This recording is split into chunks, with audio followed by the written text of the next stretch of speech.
और सर आपको अगर एचआर एक ही लाइन में डिफाइन करना है तो आप कैसे करेंगे? I have to define HR in one single sentence. So, HR is the backbone of the real corporate novel.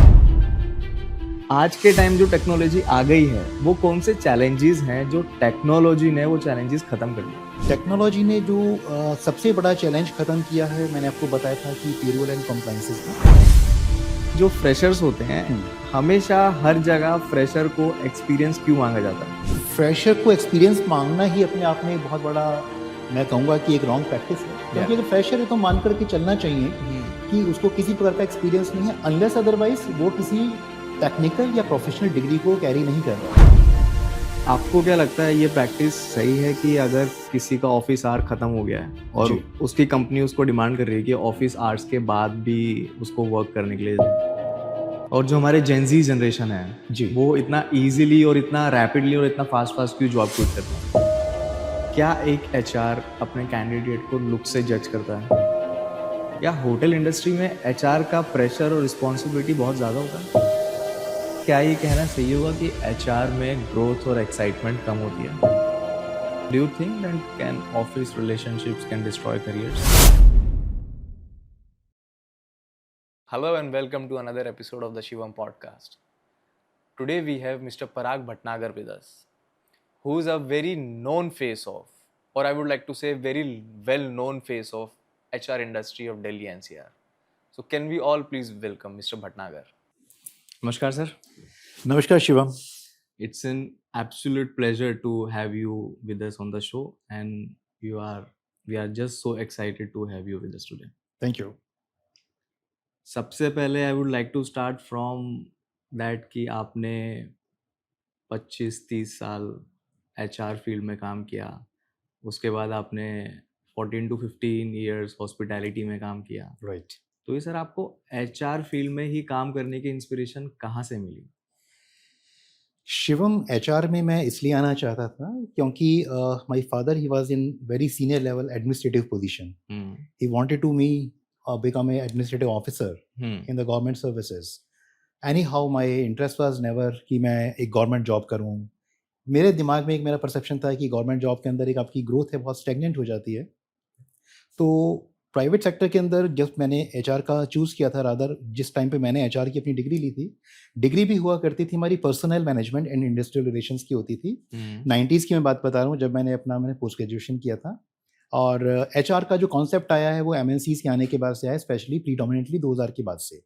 तो जो कॉन्सेप्ट पहले हुआ करता था एचआर का या पर्सनल का, that was suppose to be the most powerful and most administrative, top most administrative position in any corporate.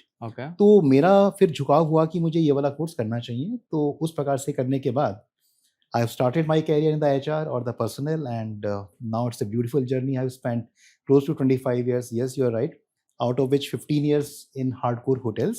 और बाकी के 10 साल मैंने लॉजिस्टिक्स के अंदर, पब्लिकेशन एंड फार्मास्यूटिकल्स के अंदर मैंने अपना स्पेंड किया फॉर एचआर में ही। वाओ सर, आपने ये क्यों सोचा कि आपको होटल्स में ही एचआर करना है? That's a beautiful story Shivam. मैंने ज़िंदगी में पहली बार होटल मैनेजमेंट का कोई कोर्स होता है इस प्रकार का, नाम भी करीब 80s के अंदर सुना था। एक हमारे रिलेशन के अंदर थे, उन्होंने बॉम्बे से अपना होटल मैनेजमेंट करके आए थे। और उस टाइम पे ताज होटल, मतलब दिल्ली के अंदर 2 या 3 ही एक ब्रांडेड होटल हुआ करते थे, 5 स्टार होटल जिनको कहना चाहिए। तो उनके अंदर वो जॉब लगी, बहुत कुछ बताया करते थे कि होटल्स है, बड़े बड़े लोग आते हैं, वीवीआईपीज आते हैं। तो मेरे दिमाग में जो एक इंप्रेशन रहा वो रहा कि बड़ी ग्लैमरस जॉब होती है। होटल्स के अंदर आप जॉब करते हैं, आपको 5 स्टार होटल में खाना खाने को मिलता है, आपको वहाँ पे रहने को मिलता है, आपको वहाँ पे वीवीआईपी लोगों से मिलने को मिलता है। तो जो दिल के अंदर एक वो तमन्ना थी कि होटल्स के अंदर जॉब करनी है मुझे। तो मैंने स्पेसिफिकली कोशिश वो करी कि जिस प्रकार मैंने अपना होटल मैनेजमेंट एचआर के अंदर जो स्टडीज करनी थी, एक हमारा इंटर्नशिप होता है 2 महीने का, तो वो भी मैंने अपना पार्क होटल के अंदर किया, दिल्ली के अंदर। बाकी लोग कर रहे थे, कोई कॉर्पोरेट में कर रहे थे, कोई फैक्ट्रीज में जा रहे थे, कोई कहीं और जा रहे थे। तो मैंने कहा था नहीं, मुझे तो होटल्स में ही जाना है। तो होटल्स का एचआर मुझे सीखना है, होटल्स का ये फंक्शन मुझे आना बहुत जरूरी है। तो मैंने अपनी ट्रेनिंग भी वहीं पर ली ताकि मैं काम सीख सकूं और आगे अपना करियर उसमें बना सकूं। वाओ। और सर आपको अगर एचआर एक ही लाइन में डिफाइन करना है तो आप कैसे करेंगे?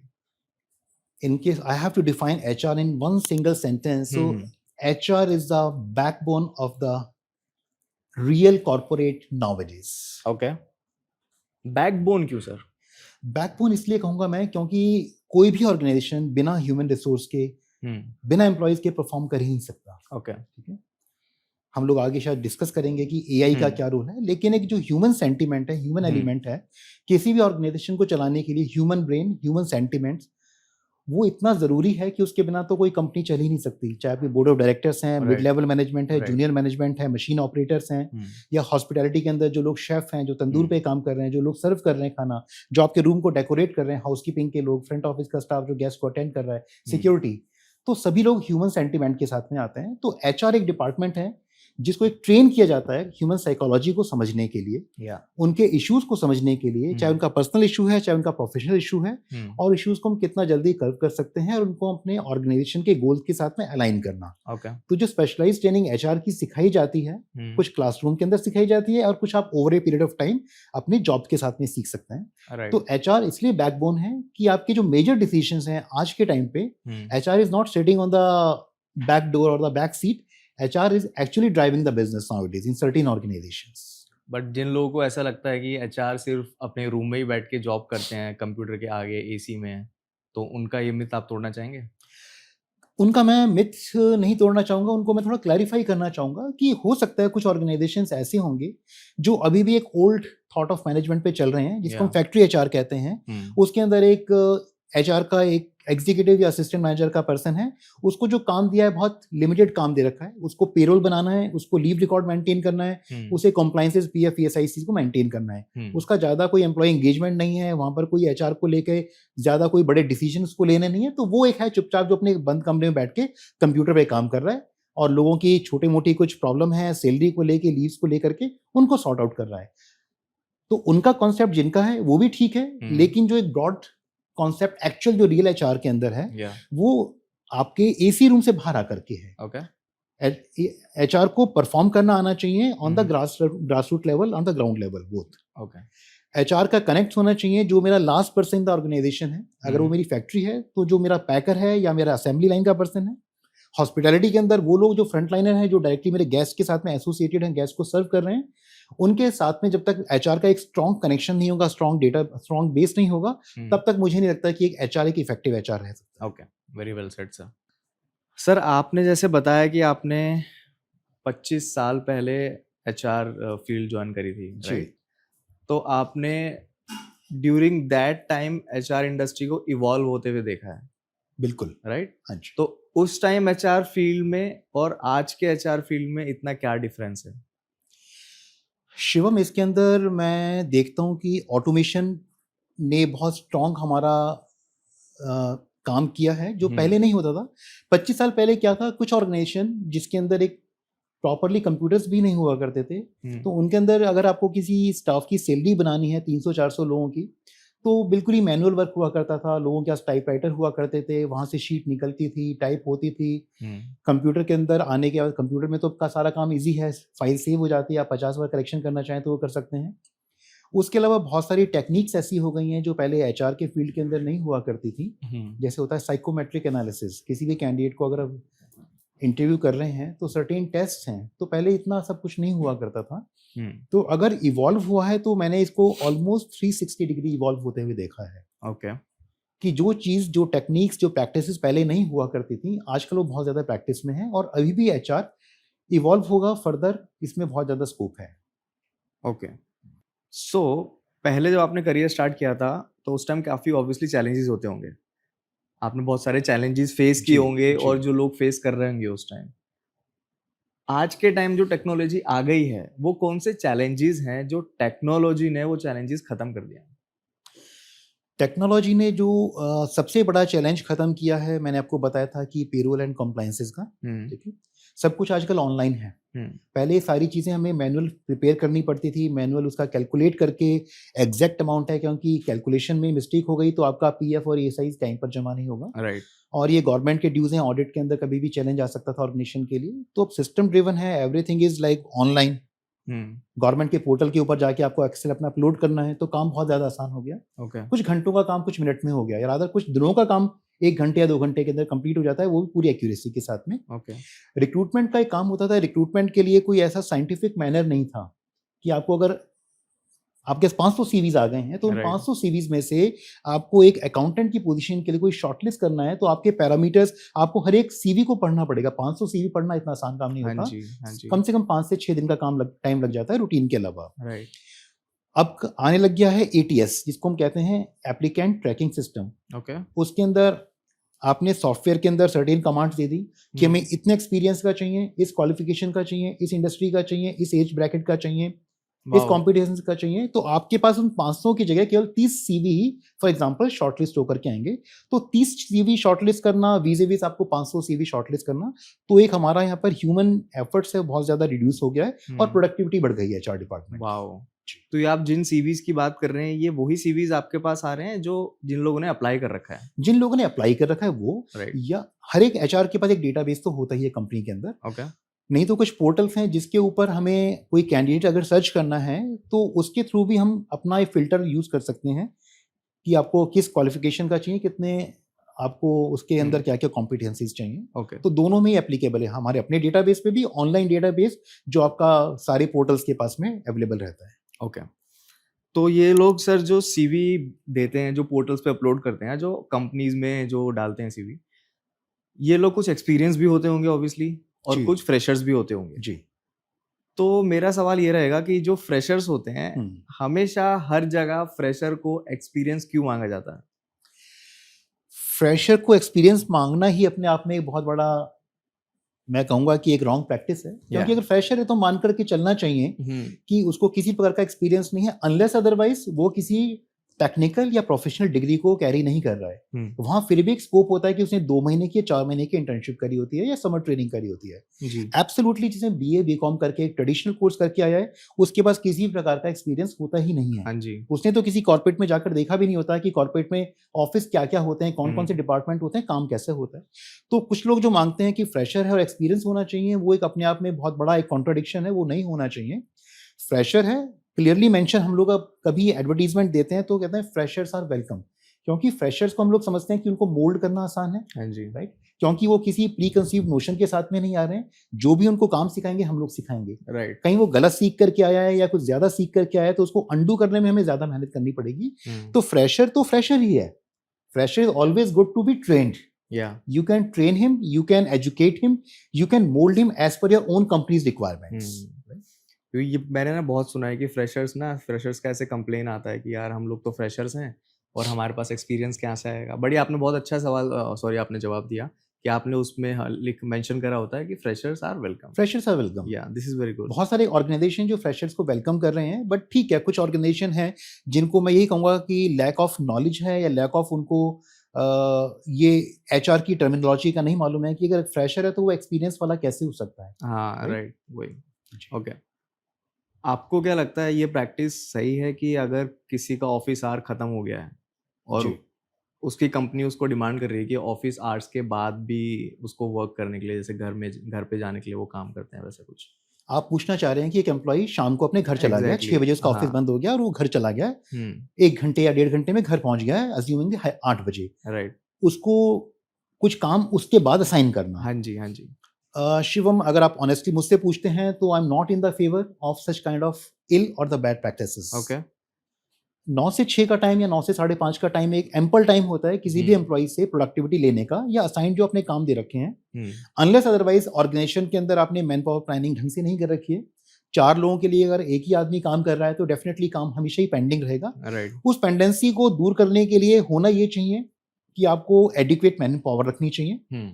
और अगर बहुत इमरजेंसी नहीं हो, एक होता है कि फायर फाइटिंग, कि आपको एक रिपोर्ट किसी एमडी को कल चाहिए आगे बोर्ड को प्रेजेंट करने के लिए, बिल्कुल क्रिटिकल सिचुएशन आ गई है, तो मैं समझ सकता हूं कि आपने 2 महीने, 3 महीने, 6 महीने में एक बार किसी एम्प्लॉय को घर पे आप बोल दिया कि अगर आपके पास कंप्यूटर का एक्सेस है तो एक इन्फॉर्मेशन हमें दे दीजिए, या जिसको आप कहते हैं कि घर से काम करने के लिए बोला है।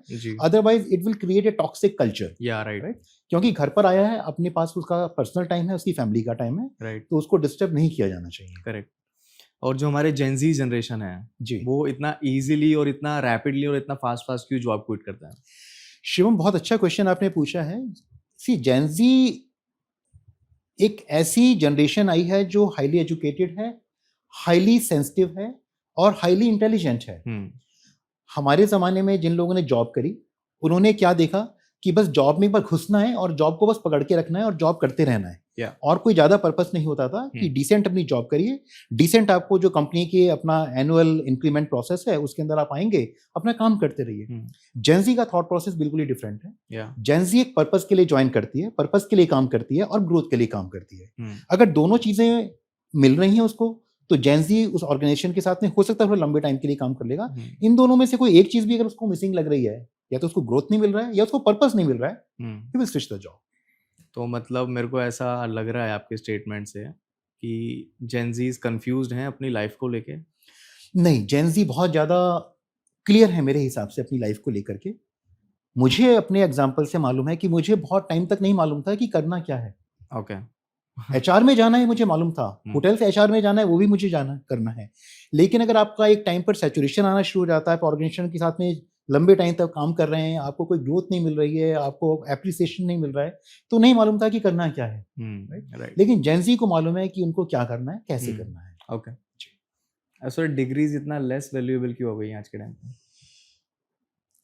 डिग्रीज इसलिए लेस वैल्यूएबल हो गई हैं कि कोई भी एम्प्लॉयर, कोई भी ऑर्गेनाइजेशन आजकल स्किल बेस्ड एम्प्लॉइज को हायर करना चाहता है।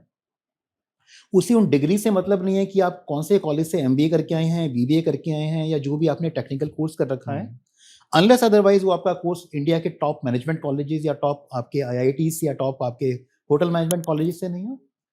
वो कहते हैं कि हमें डिग्री नहीं चाहिए, ठीक है, आपने 3 साल पढ़ा है, 2 साल पढ़ा है या 4 साल, जहाँ पर भी आपका डिग्री कोर्स है, जो पढ़ा है वो सिर्फ आपके लिए एक एंट्री का एक स्कोप हो सकता है कि आपको एक एंट्री दिला देगा। लेकिन जॉब में बने रहने के लिए, जॉब में परफॉर्म करने के लिए जो रिक्वायरमेंट है, that is a skill. Okay. तो स्किल जब तक नहीं होगी तो आपकी डिग्री की उतनी वैल्यू नहीं है। मैं ये नहीं कहूंगा कि डिग्रीज की लेसर वैल्यू है, डिग्री की डेफिनेटली वैल्यू है। एंट्री टाइम पे जैसे मैंने आपको बताया कि अगर कोई सीवी शॉर्टलिस्ट करना है एटीएस को, किसी एआई बेस्ड एप्लीकेशन को, तो उसमें क्राइटेरिया प्रॉम्प्ट दे रखा है कि candidate should have been at least graduate. अगर वो ग्रेजुएट नहीं है तो उसका, या डिग्री उसके पास में नहीं है जो भी उन्होंने मेंशन कर रखी है, तो कैंडिडेट का रिज्यूमे तो कभी शॉर्टलिस्ट ही नहीं हो पाएगा। तो डिग्री की रिक्वायरमेंट है आपको एक लेवल तक, एंट्री के लेवल तक पहुंचाने के लिए या इंटरव्यू गेट तक पहुंचाने के लिए। लेकिन जॉब में सस्टेन करने के लिए, जॉब में परफॉर्म करने के लिए जो कॉम्पिटेंसी चाहिए वो आपको स्किल। तो सभी कंपनीज आजकल स्किल्स के ऊपर ध्यान दे रही हैं। इवन गवर्नमेंट ऑफ इंडिया कभी चाहती है कि स्किल बेस हमारा कंट्री बनना चाहिए, और वो उसमें कोई बुराई भी नहीं है कि जितना ज्यादा स्किल्स होंगी आप उतना ज्यादा लाइफ में आगे बढ़ पाएंगे। राइट।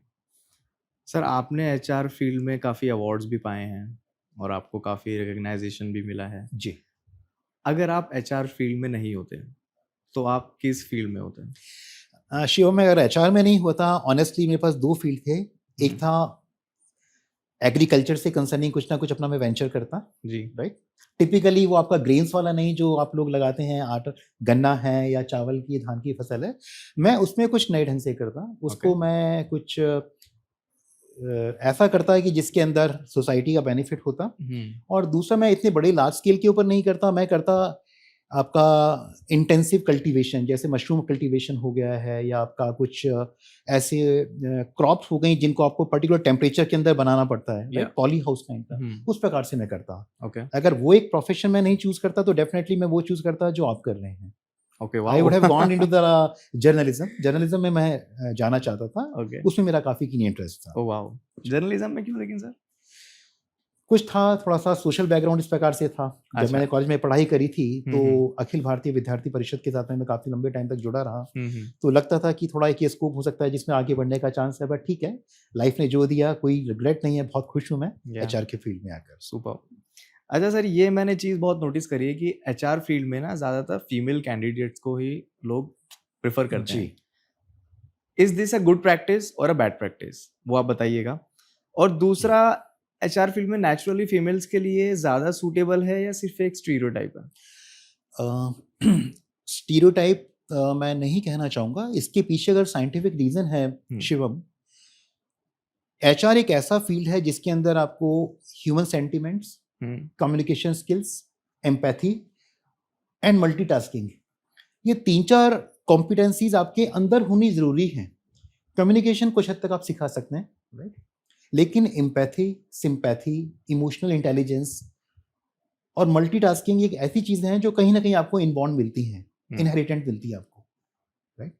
तो लेडीज के अंदर या फीमेल्स के अंदर ये चारों कॉम्पिटेंसीज का एक बहुत बेस्ट कॉम्बिनेशन होता है। ओके तो जिसके चलते हुए उनको प्रेफरेंस भी मिलती है और वो काफ़ी सारे जो क्रिटिकल मैटर हैं उनको रिजॉल्व करने में ज़्यादा बेटर प्रूव हुई हैं as compare to a male HR candidate. That is one. अगर हम इसको अदर वे राउंड ले लें कि अगर मेल को ज़्यादा प्रेफरेंस मिल रही है एचआर में आने के लिए, तो उनके लिए क्या आप पॉइंटर्स बोलना चाहेंगे? मेल्स को प्रेफरेंस इक्वली मिल रही है। कुछ ऑर्गेनाइजेशन है जहां आपको लेबर से ज़्यादा डील करना है, राइट? आपको ग्रास रूट लेवल के एम्प्लॉय से ज़्यादा डील करना है, या फैक्ट्री एचआर जहां पर हम लोग देखते हैं, जिसको हम लोग टेक्निकली अपनी भाषा में प्लांट एचआर कहते हैं जी। तो ऐसी जगहों पर कैटेगोरिकली मैनेजमेंट वांट्स और any organisation wants a male HR head. Okay क्योंकि उसके अंदर बहुत सारे इश्यूज ऐसे हो सकते हैं, क्योंकि फैक्ट्री आपकी 24 घंटे काम करती है। Right it may be required कि किसी टाइम पर आपको डे शिफ्ट के साथ में नाइट शिफ्ट भी करना पड़ जाए एचआर हेड को, बिजनेस की रिक्वायरमेंट के हिसाब से कि 24 घंटे चल रही है, प्रोडक्शन सप्लाई टाइम पर होना चाहिए, कोई लेबर अनरेस्ट नहीं होना चाहिए, कोई और लॉजिस्टिक इशू नहीं होने चाहिए।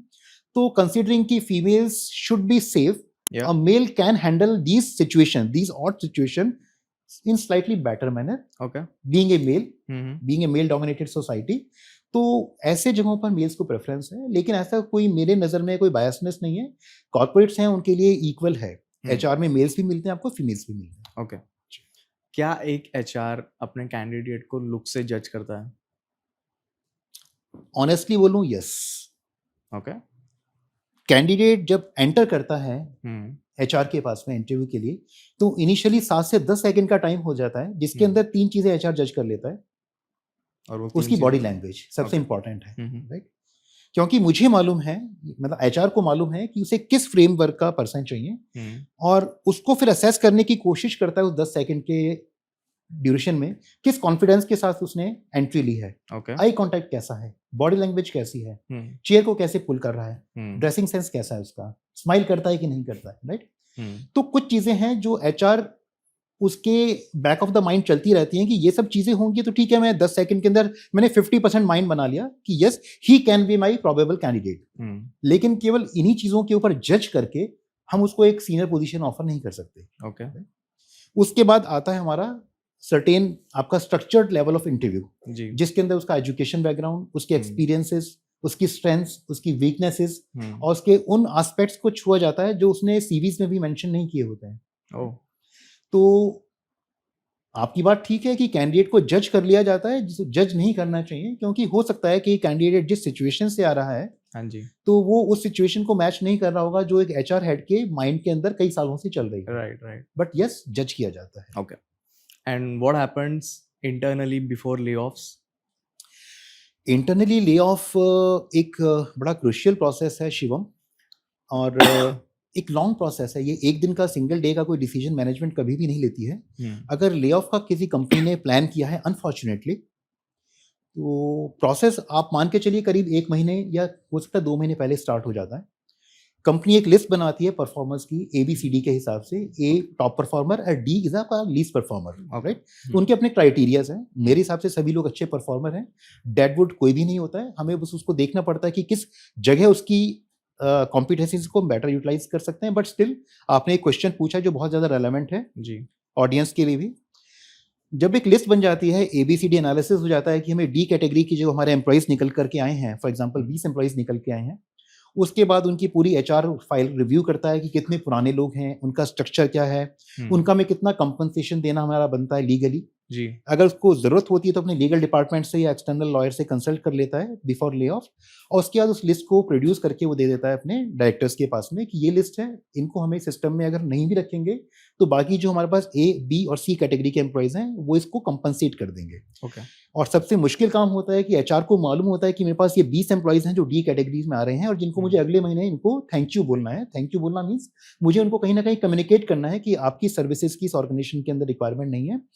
तो HR को मालूम होते हुए भी HR को डेली उसको मिलना है, गुड मॉर्निंग गुड आफ्टरनून का विश का रिप्लाई भी करना है, और एट द सेम टाइम उसको अपनी बॉडी लैंग्वेज से बताना भी नहीं है कि sorry this is your last month in the job, right?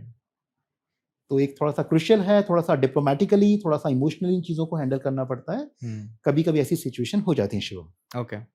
आपने सर काफ़ी टाइम से हॉस्पिटैलिटी फील्ड में आप काम कर रहे हैं, तो हॉस्पिटैलिटी एचआर कितना डिफरेंट है किसी और फील्ड के एचआर से? हाँ, हॉस्पिटैलिटी एचआर किसी बाकी इंडस्ट्री एचआर से या किसी प्लांट एचआर से या सर्विस एचआर से काफ़ी हद तक फ़र्क है। रीज़न, होटल एक ऐसी इंडस्ट्री है, हॉस्पिटैलिटी एक ऐसी इंडस्ट्री है। हॉस्पिटैलिटी में आप एयरलाइंस को भी ले लेता हूँ मैं आपको, जी, जी, 5 जी। स्टार होटल्स भी ले लेता हूँ, मैं राइट। आपका क्यूएसआर्स भी ले लेता हूँ। बट प्रीडोमिनेंटली जब हॉस्पिटैलिटी कहते हैं तो हमारे दिमाग में हॉस्पिटैलिटी मीन्स होटल्स आते हैं। या होटल्स हमारे 24 आवर्स ऑपरेशनल रहते हैं। Hmm, HR department that is true कि 9 से 6 के बीच में 9 to 6 काम करता है, हुँ, बट एट टाइम्स कोई भी चैलेंज, कोई भी ग्रेवेंस वो रात में भी अकर कर सकता है। तो HR is almost 24 hours on the duty. Okay. रात में 1 बजे भी फ़ोन आ सकता है कि कुछ ऐसा इश्यू हो गया है, कोई मैसअप हो गया है, या एक इवेंट होना था, उस इवेंट के बाद में किसी एम्प्लॉई को हमारी चोट लग गई है ओह! और उसको हमें हॉस्पिटल भेजना पड़ रहा है। उसका ईएसआईसी उसका नहीं है या उसका मेडिकल के थ्रू हमें कराना है। तो एक ऐसी इंडस्ट्री है जो एक हाईली ह्यूमन सेंट्रिक इंडस्ट्री है, या हाईली सेंटिमेंटल इंडस्ट्री है हुँ, एचआर हॉस्पिटैलिटी के अंदर। तो वो एक फ़र्क है। और नंबर 2, जहाँ पर गेस्ट सैटिस्फैक्शन आ जाता है, और गेस्ट को सैटिस्फाई कौन करेगा? गेस्ट की रिक्वायरमेंट्स को कौन मीट करेगा? Employees, right. राइट? तो एम्प्लॉइज़ उस लेवल के हैं जिनके साथ हमारा इमोशनल कनेक्ट है। हुँ, तो एचआर तो हमेशा ही उनके साथ में कनेक्टेड है, चाहे राइट। 9 से 6 के बाद में, 9 से 8 के बाद में। मैंने ऐसी सिचुएशन भी देखी है, एम्प्लॉइज़ रात में 8 बजे, 9 बजे, 10 बजे एचआर को फ़ोन कर देते हैं कि सर आज मेरे को एचओडी ने ये बोल दिया, ओके। या आज मेरे को किसी गेस्ट ने ये बोल दिया, हुँ, राइट? तो एचआर को वो भी सुनना पड़ जाता है, राइट। राइट? तो हॉस्पिटैलिटी एचआर में थोड़ा-सा पर्सनलाइज़्ड है, हुँ, बहुत क्लोज़ है अपनी ह्यूमन रिसोर्सेज़ के जो उनके टीम मेंबर्स हैं, नॉट एचआर के टीम मेंबर्स बट एंटायर जो भी इस ऑपरेशंस को सँभाल रहे हैं होटल्स के। जी। तो इस प्रकार से थोड़ा-सा फ़र्क है। क्या होटल इंडस्ट्री में एचआर का प्रेशर और रिस्पॉन्सिबिलिटी बहुत ज़्यादा होता है?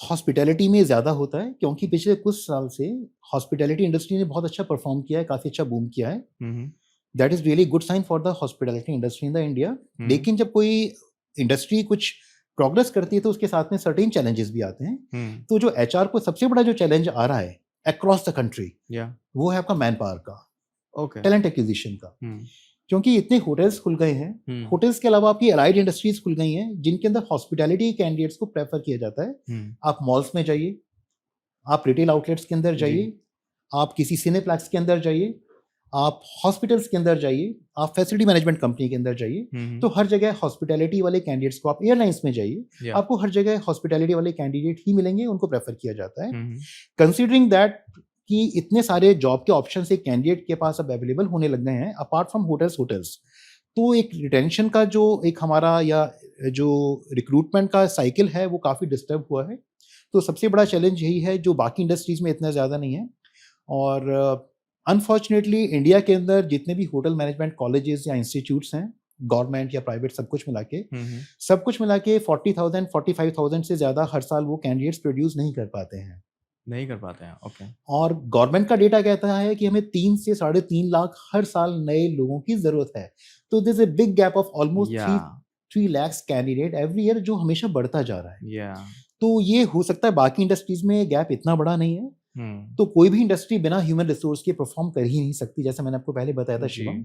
और हॉस्पिटैलिटी इंडस्ट्री बहुत ज़्यादा प्रीडोमिनेंटली होल्ड की जाती है आपके गुड ह्यूमन रिसोर्स से। The hmm, quality of the people will tell about the brand, hmm, right? And will lead to the satisfaction of the guest. अगर आपके पास एम्प्लॉइज़ ही नहीं होंगे, आपके पास ट्रेन्ड एम्प्लॉइज़ ही नहीं होंगे, आपके पास उन कॉम्पिटेंसीज़ वाले एम्प्लॉइज़ नहीं होंगे, तो डेफिनिटली आपका कहीं न कहीं बिज़नेस या ऑपरेशन सफ़र करेगा। सफ़र ये करेगा, सबसे राइट। बड़ा चैलेंज है जो हॉस्पिटैलिटी के एचआर वाले फ़ील करते हैं vis-a-vis rest of the industries के साथ में। Yeah okay, I think I have answered your question. Yeah very well said sir. Sir, क्या ये कहना सही होगा कि एचआर में ग्रोथ और एक्साइटमेंट कम होती है? काफ़ी हद तक ठीक कह रहे हैं आप। एक्साइटमेंट कम होगा अगर मैं इसको कंपेयर करता हूँ सर्टेन अदर फंक्शन से, मार्केटिंग से, डिजिटल मार्केटिंग से, सेल्स से, हुँ, ऑपरेशन से, जहाँ डेली एक नया चैलेंज होता है, हुँ, राइट?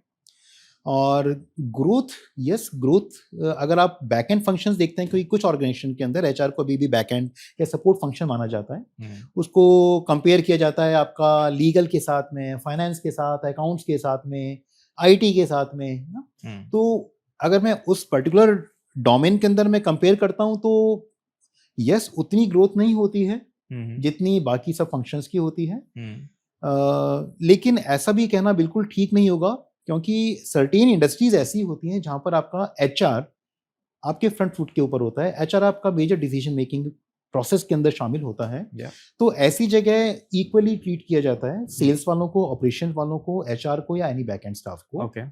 तो कुछ इंडस्ट्री के हिसाब से जो ये आपकी एनालिसिस है ठीक हो सकती है, बट एक जनरल फिनोमिना हम इसको नहीं कहना चाहिए। Okay, and do you think that can office relationships can destroy careers? Yes, Shivam, office relationship can destroy the career of a person in case the boundaries are crossed. Okay. And it is quite natural to develop some kind of relationship, right?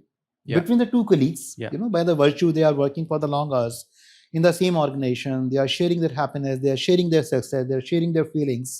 तो वो होना कोई गलत या कोई अजीब बात नहीं है। लेकिन जहां हमारी एक बाउंड्रीज बनी हुई हैं, क्योंकि ऑर्गेनाइजेशन में एक सर्टेन रूल्स आपके डिसिप्लिन होते हैं, अगर वो क्रॉस होने शुरू हो जाएं या एक इंटरनल कल्चर स्पॉइल होना शुरू हो जाए, तो definitely it can lead to the spoil of the career of a particular person. Okay, and how do HR handles office affairs?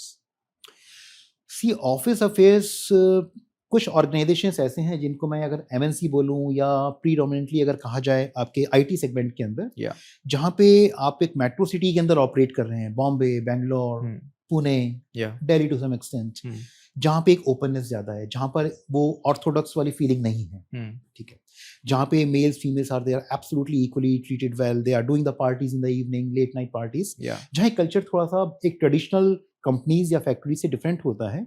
तो ऐसी जगहों पर एक अफेयर होना एक सामान्य सी बात है, कोई बड़ी बात नहीं है। एचआर को ये देखना चाहिए सबसे पहले उसके अंदर कि हमारी इंटरनल पॉलिसीज क्या हमें एक इस प्रकार का रिलेशनशिप रखना या ऑफिस में एक अफेयर करना अलाउ करती है, नहीं करती है, दैट इज वन। और एक पुरानी कहावत है कि कभी भी अपनी कंपनी से शादी नहीं करनी चाहिए, राइट? तो मैं इसमें एक शब्द और जोड़ना चाहूंगा, never marry to your company but marry to your colleague. अगर आपको कलीग अच्छा लग रहा है या अच्छा लग रही है और आपको लगता है कि कॉम्पेटेबिलिटी अच्छी है, but it is not spoiling the office culture, right? तो एचआर का इसके अंदर काम ये होता है कि ऑफिस कल्चर मेंटेन रहे, दोनों प्रेफरेबली सेम डिपार्टमेंट में नहीं होने चाहिए, ओके, क्योंकि अगर ऑफिस अफेयर चल रहा है और दोनों ही जो कलीग्स हैं वो एक सेम डिपार्टमेंट में हैं, तो हो सकता है कि उन और सेम डिपार्टमेंट में होने के साथ साथ उनका एक बॉस और रिपोर्टी वाला रिलेशन तो बिल्कुल नहीं होना चाहिए, वरना बायसनेस के चांसेस बढ़ जाते हैं। Okay, and do you think dating your boss can affect promotions? Both the ways, Shivam. Okay. Dating your boss can also affect your promotions very quickly. And once the relationship has gone, right? When everything has been done, when everything is over, so it can fall back. Oh, right? Yeah. आपके according एक successful HR professional को strong होना चाहिए, diplomatic या straight forward, या इन तीनों में से कौन सा अप्रोच लॉन्ग टर्म में सबसे ज्यादा सक्सेसफुल होता है? At times HR has to take certain situational calls, right? So HR has to be tough, that is true. Tough इसलिए होना चाहिए कि कई बार उसको टफ डिसीजन लेने पड़ते हैं, जैसे मैंने आपको बताया था कि किसी को अगर हायर एंड फायर करना है उसके लिए हमें चाहिए। और दूसरा आपने कहा है, दूसरे आप मेरे को बताइए कौन कौन से इसके अंदर? Diplomatic. HR has to be the diplomatic. अगर डिप्लोमेटिक नहीं होगा तो एक वार सिचुएशन हो जाएगी जी। और स्ट्रेट फॉरवर्ड होना बहुत जरूरी है एचआर का। जो स्ट्रेट फॉरवर्ड नहीं होता, शिवम, मैं मान के चलता हूं कि उसका एक ट्रस्ट बिल्ड नहीं होता among the team, among the employees. तो स्ट्रेट फॉरवर्ड होना और एक आपका स्ट्रांग होना बहुत जरूरी है लॉन्ग रन के लिए। और जो डिप्लोमेसी है that is a like baseless आपकी स्पाइन, उसकी बहुत ज्यादा जरूरत नहीं है। डिप्लोमेसी हर जगह जरूरत नहीं होती है, लेकिन जो दो कॉम्पिटेंसीज शुरू की हैं, स्ट्रेट फॉरवर्डनेस एंड स्ट्रांग होना चाहिए, ये दोनों चाहिए लॉन्ग रन के लिए। सुपर। जो यंगस्टर्स एचआर फील्ड में अपना करियर बनाना चाहते हैं, तो उनके लिए क्या एडवाइस देना चाहेंगे आप? यंगस्टर्स के लिए मेरी एडवाइस, शिवम, ये होगी कि एचआर जो उन्होंने अपने क्लासरूम में स्टडी किया है, गुड एनफ, लेकिन उसको जब रियल लाइफ के अंदर वो आके उसे कंपेयर करेंगे तो गैप्स उनको मिलेंगे, Hmm. Right? So they have to be Okay. Open to learn everything from a scratch level. Okay. सीधा ये ना सोचें कि मैं एचआर में जा रहा हूँ तो मैं एक सीधा एचआर मैनेजर बनूंगा या डिप्टी मैनेजर बनूंगा। The people will have to start the career Yeah. maybe from executive level, then they will become senior executive, assistant manager, deputy manager, depending on the hierarchy structure of the organization they are joining into. Okay. Secondly मेरा उनको advice होगा कि जिस भी organisation को join कर रहे हैं तो सेल्स या ऑपरेशंस Hmm. जो भी वहाँ का मेन की फोर्टे है उस ऑर्गेनाइजेशन का, Hmm. उसको बहुत अच्छी तरह से समझें। जितना ज़्यादा समझ सकते हैं उतना ज़्यादा टाइम निकालें उन एचओडीज के साथ, उन पीयर्स के साथ में। एक पूरा साइकिल उनको समझने की ज़रूरत है। Right. एचआर सिर्फ एक बैकएंड के अंदर बैठ के कि मैंने अपना 2 साल का एमबीए कर लिया है, अब मेरे को बस अपने हिसाब से डिसीजन लेने हैं, तो they will be the biggest failure in the system. Yeah. तो उनको ऑर्गेनाइजेशन के साथ में मिलकर के काम करना है। Hmm. They should be treated with the respect, और वो रिस्पेक्ट तभी आएगा when they are in the position to understand the business dynamics, one. Yeah. Secondly, then suggesting the best solution, Hmm. right? Two. And third, the organization also, the management also thinks ki this is a person who is not, talking only the HR की employees की side नहीं ले रहा है, वो business के बारे में भी बता रहा है, वो न्यूट्रल भी है, वो एम्प्लॉय की साइड से भी बोल रहा है। तो ऐसे लोगों की एक जो रिस्पेक्ट होती है ऑर्गेनाइजेशन के अंदर बढ़ जाती है, but it will come over a period of time. Okay. Yeah. Okay. और मैंने सर काफी ये भी सुना है कि लोग एचआर से डरते हैं, तो एचआर से ये डरते हैं। Yes. एचआर की इमेज बनी हुई है या लोगों का ये एक परसेप्शन है बस? होटल्स के अंदर कहेंगे तो बिल्कुल डरते हैं जी। अच्छा। होटल्स के अंदर तो इमेज यहाँ तक होती है कि अगर एक एग्जीक्यूटिव शेफ को भी एचआर हेड के कमरे में आना होता है, केबिन में मिलने के लिए आना होता है, पहले टाइम लेगा आने से पहले, उसके हाँ. बाद आने से पहले अपने कोशिश करेगा, कहीं आपका शू क्लीनर रखा है तो शू को भी साफ करके बिल्कुल टिच होकर के आए। ओह वाओ, इतना? तो एक HR in the hotel industry, the HR is considered the second most commanding position after the general manager. Oh wow. सबसे ज्यादा एडमिनिस्ट्रेटिव राइट किसी भी होटल के अंदर अगर होते हैं तो एचआर के पास में होते हैं। ओके। राइट, तो एमडी भी कंसल्ट करता है अगर जीएम वहां पर नहीं है। मैंने कुछ होटल्स देखे हैं जहां पर होटल में जनरल मैनेजर अगर आपका रिप्रेजेंट करने के लिए बाहर गए हुए हैं किसी इवेंट को, तो उस केस में अगर और छोटा यूनिट है आपके पास, ईएएम या आरडीएम नहीं है, तो HR head is the officiating general manager for the days that general manager is out of the station. Okay.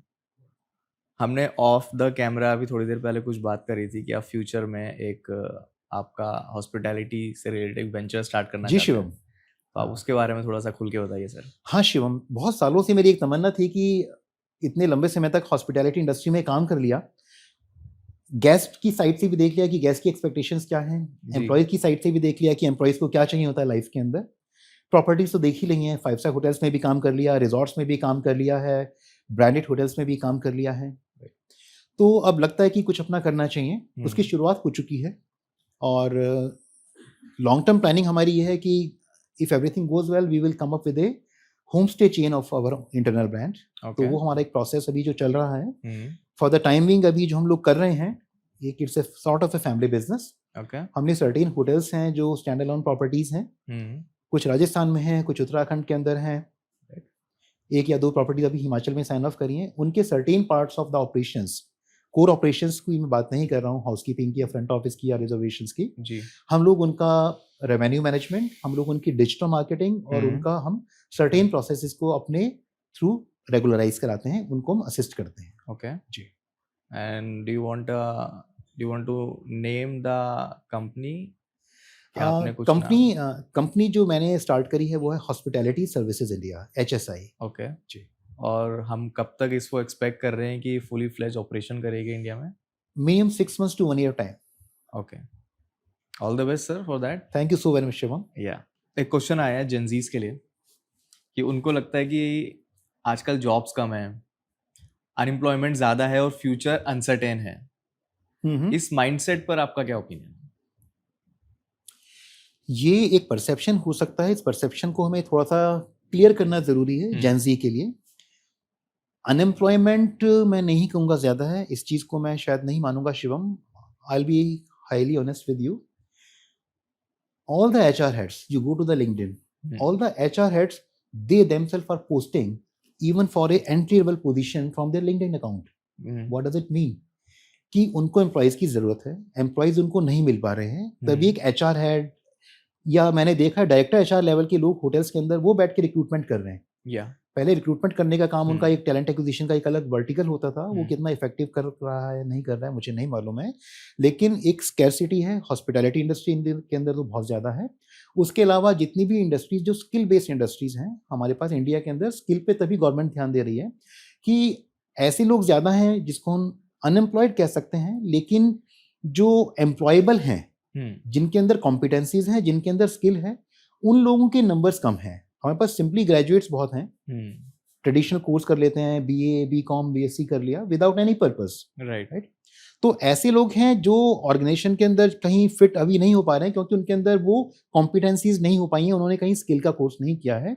तो ऐसे लोगों को मैं डेफिनेटली अनएम्प्लॉयड कह सकता हूँ। लेकिन जो रियल में एक फैक्ट है, ग्राउंड पे अनएम्प्लॉयमेंट है वो नहीं है, बल्कि शॉर्टेज है। आज की डेट में कैंडिडेट के पास में, एक डिजर्विंग कैंडिडेट के पास में एक नहीं 5 ऑप्शन होते हैं। Oh wow, 5 option. उनके अंदर वो चूज करता है कि मुझे कौन सा ऑर्गेनाइजेशन में ज्वाइन करना है।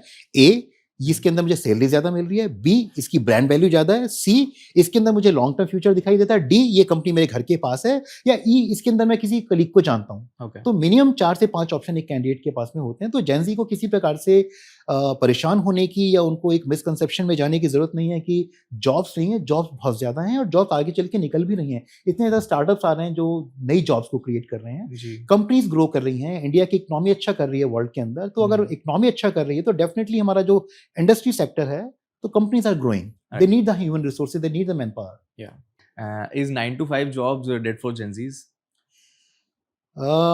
Yes, I will agree here.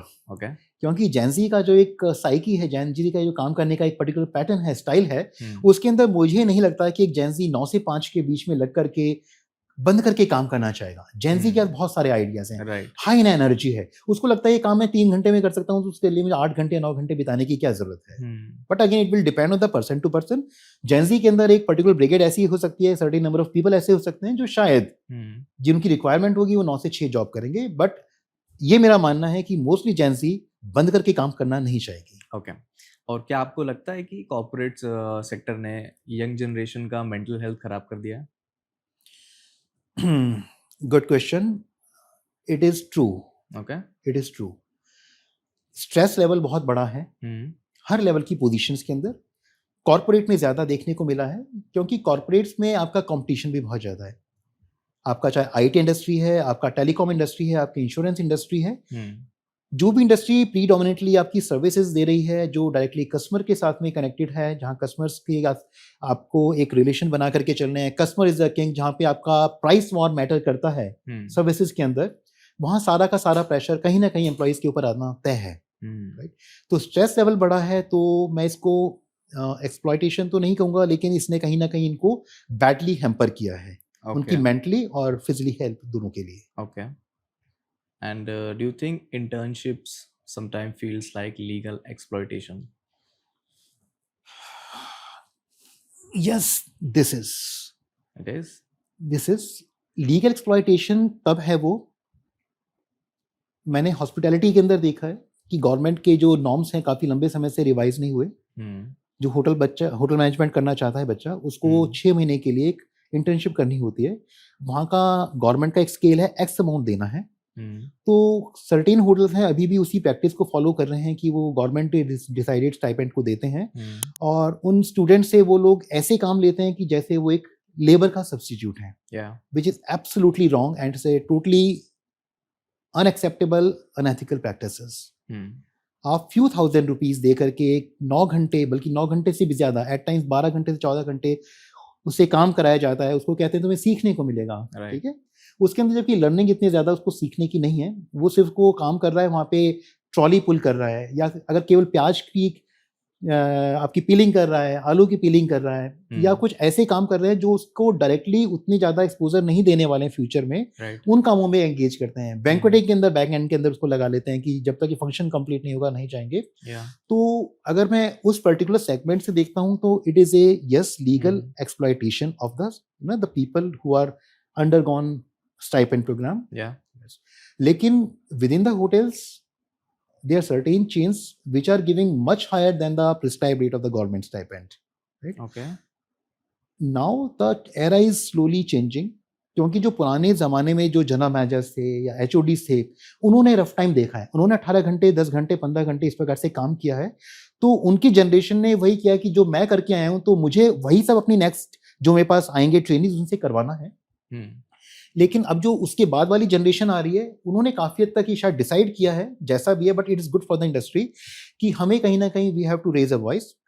जो हमारे साथ हुआ है हम डेफिनेटली हम उसको आगे रेप्लिकेट नहीं करना चाहेंगे। ठीक है, तो कुछ अच्छी होटल्स चेन है जो स्टाइपेंड भी अच्छा दे रहे हैं, और आपका जो इंटर्नशिप है उसके अंदर जितनी आपकी रिक्वायरमेंट है, जितना एक्सपोजर है, एक्सेप्शनल कभी हो गया, कोई वेडिंग सीजन है या कोई आपका VVIP मोमेंट है, उसके अंदर आपको रिक्वायरमेंट है, तो उसमें रोक सकते हैं, बट अदरवाइज नहीं। ओके, लास्ट क्वेश्चन सर ये रहेगा कि what is POSH Act? POSH was made to prevent female employees in any organization, right? Whether this organization has a single female as of now or likely to hire even a single female employees in the future. Okay. उन हर organisation के लिए POSH is applicable. और POSH को बनाने के पीछे government का एक पर्पस ये था कि फीमेल्स अपनी वॉइस रेज कर सकें। They should be some internal mechanism within the organisation, एक कंप्लेंट मैकेनिज्म होना चाहिए जिसके पास जाके अगर उनको किसी ने सेक्सुअली कलर्ड रिमार्क्स दिए हैं या उनसे कुछ फेवर्स मांगे हैं जो अनसॉलिसिटेड हैं as per the POSH act, तो उसके लिए वो अपना कंप्लेंट रेज कर सकें, अपनी क्या कहते हैं, अब वो विक्टिम ना बने रहें। तो एक कमेटी बनानी पड़ती है ऑर्गेनाइजेशन के अंदर जिसको हम ICC कहते हैं, इंटरनल कंप्लेंट कमेटी। उसका काम यही होता है कि जब उसको कंप्लेंट मिलती है किसी फीमेल एम्प्लॉय की, तो उसको इन्वेस्टिगेट करना और विद इन टाइम फ्रेम उसको दोनों पार्टीज को सुनना, जिसके अगेंस्ट कंप्लेंट है और जिसने कंप्लेंट करी है दोनों की साइड से, और उसको फिर क्लोज करना, उसकी फाइंडिंग्स को मैनेजमेंट को देना, and then management will take a desired action. But practically मैंने ये भी देखा है शिवम कि POSH एक्ट का ऑर्गेनाइजेशन के अंदर दोनों साइड से मिसयूज किया जाता है। In one of my previous organisation, I will not name it, right, there was a lady in Odisha, right, so she deliberately and intentionally made a complaint against her HOD because she was not a performer.